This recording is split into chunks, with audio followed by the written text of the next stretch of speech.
Welcome guys, embedded ज्ञान channel में आप सभी लोगों का स्वागत है। चलो आज हम कुछ सी प्रोग्रामिंग लैंग्वेज के बारे में बात कर लेते हैं। मुझे बिलीव है कि आपने पिछले वीडियो देख लिया होंगे, वहाँ पे आपने समझ लिया होगा कि प्रोग्राम के लिए क्या क्या चीज़ें ज़रूरी हैं। तो स्टार्ट करते हैं कि आप सोच रहे होंगे कि यार हिस्ट्री में क्यों जा रहा हूँ मैं, हिस्ट्री क्यों इम्पोर्टेंट है और क्यों ही हम इसे पढ़ें। बट इसका इम्पोर्टेंट रोल आपको लास्ट वीडियो के एंड में पता चलेगा। अभी आप स्टेप बाय स्टेप चीज़ें फॉलो करते जाइए। तो अब सी प्रोग्रामिंग के जो स्टैंडर्ड हैं वो डिसाइड किए गए, ठीक है। और जो इसकी शुरुआत हुई 1970 में हुई, डेनिस रिच एंड बेंगन developed C language. At that time, there was no official standard. People used the version described in their book called K&RC. ठीक है। क्या तो क्या मतलब, क्या इसका मतलब है, ये हम अभी फोकस करते हैं। तो जो डेनिस रीचे और ब्रेन निगम है, उन्होंने एक लैंग्वेज बनाई जो जबरदस्त लैंग्वेज है, सी लैंग्वेज। उस टाइम पे लोगों ने सोचा कि ये क्या कमाल की टूल बनाया है जो क्या कर सकता है हमारा जो प्रोग्राम जो हम लिख रहे हैं या प्रोग्राम जो लिख रहे हैं उसे किस रूप में हम उसे कन्वर्ट करें मशीन कोड में, उसके लिए एक रूल सेट बनाया। या कंपाइलर क्या करता है, अब जो पहले वीडियो में आपने देखा होगा वो कन्वर्ट करता है प्रोग्राम को, ठीक है। तो प्रॉब्लम क्या आई उस टाइम पे, हर कंपनी अपने अपना कंपाइलर बनाती थी और हर एक थोड़ा अलग चलता था। जैसे एक सिस्टम पे आपका प्रोग्राम चल गया और दूसरे पे एरर आ गई। तो इमेजिन करो कि आपने एक चाय की रेसिपी बनाई सपोज, ठीक है। और हर दुकान अपनी अपनी मर्जी से नमक मसाले उसमें डालने लग गया।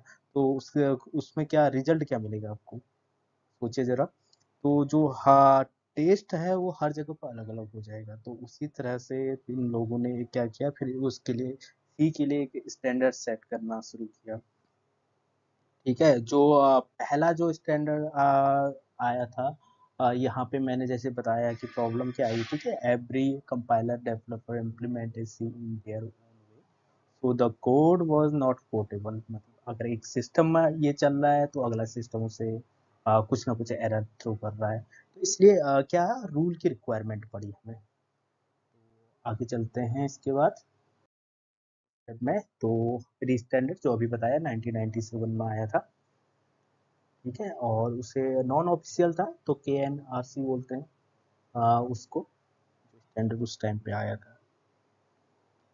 तो कंफ्यूजन होने की वजह से कि पोर्टेबल नहीं है हमारा कोड, इस वजह से हमारे अलग अलग स्टैंडर्ड सेट किए गए। जो पहला स्टैंडर्ड जो आया था वो आया था the first official standard ANSI C90 कहते हैं हम उसे।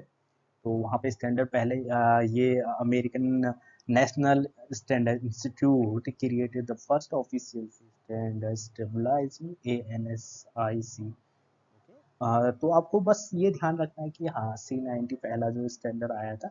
बट इसे ऑफिशियल जो रिकॉग्नाइजेशन दिया ISO ने वो 1990 में दिया था। उसके बाद सारे कंपाइलर इसी के अकॉर्डिंग डिजाइन होने लग गए।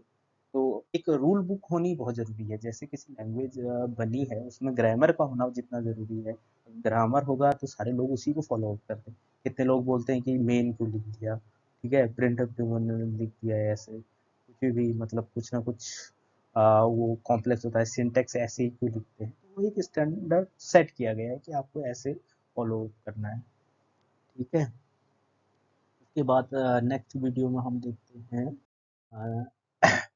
क्या क्या देखो। फिर उसके बाद C99 में आया, उसमें कुछ इम्प्रूवमेंट किए गए जो स्टैंडर्ड थे। उसमें कुछ फीचर उसमें इम्प्लीमेंटेड किए गए, जैसे सिंगल लाइन कमेंट का फीचर आ गया and long long int data type नए नए उसमें चीज़ें ऐड ऑन की गई, ठीक है। फिर जो अभी 2011 में जो स्टैंडर्ड आया उसमें अलग अलग फीचर इम्प्लीमेंट किए।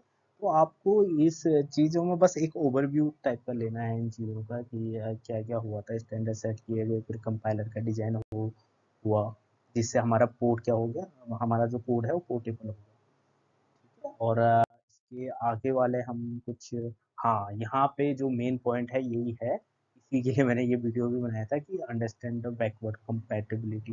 अब दिक्कत क्या आ रही थी, प्रॉब्लम क्या है कि सी जो 90 स्टैंडर्ड पे जो कोड लिखा होगा वो कंपाइल सक्सेसफुली क्या होगा, C99 जो स्टैंडर्ड आप सेलेक्ट करोगे वो आपको बाद में बताऊंगा कि कैसे सेलेक्ट में रन हो जाता है, बट अब बैकवर्ड कंपैटिबिलिटी नहीं होती क्योंकि सी जो 99 का जो कोड होगा वो 90 में रन नहीं हो पाया, वो एरर थ्रो कर देगा। जैसे 99 में डबल लाइन का आया था, अगर वो कोड में होगा तो वो एरर थ्रो कर देगा। तो ये एरर से बचने के लिए चीज़ें आपको बता रहा हूँ कि आपका अगर कोई कोड पुराना कोड है काफ़ी, तो वो 90 में लिखा है तो आपको चेक करना पड़ेगा।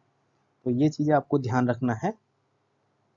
और अगर हम एक ओवरव्यू लें तो हम कह सकते हैं कि पहले जो नॉन ऑफिशियल स्टैंडर्ड आया था वो KNRC था। फिर ANSI ने ऑफिशियली उसमें इम्प्रूवमेंट किए और रूल सेट किए और 1989 में रिलीज किया। उसके बाद ISO ने उसे अप्रूव्ड किया, जिसे शॉर्ट फॉर्म में C90 कहते हैं। और फिर नए नए वर्जन आते रहे जैसे C99, C11, C70 and C23। तो बस समझ लो कि जो सी की दुनिया है उसमें रूल का होना उतना ही जरूरी होता है जितना कि क्रिकेट में एक अंपायर का होना। ठीक है, तो रूल्स होंगे तभी हम उसे प्रॉपर तरीके से ऑर्गेनाइज कर सकते हैं। रूल के बिना गेम ही नहीं हो सकता। तो ये ही चीजें आपको ध्यान रखनी है। Thank you. आज के लिए हम इतना ही रखते हैं। और सेकंड वीडियो पे मैं प्रोग्रामिंग स्टार्ट करने जा रहा हूँ, और जहाँ पे आपको सारी चीज़ें मिलेंगी।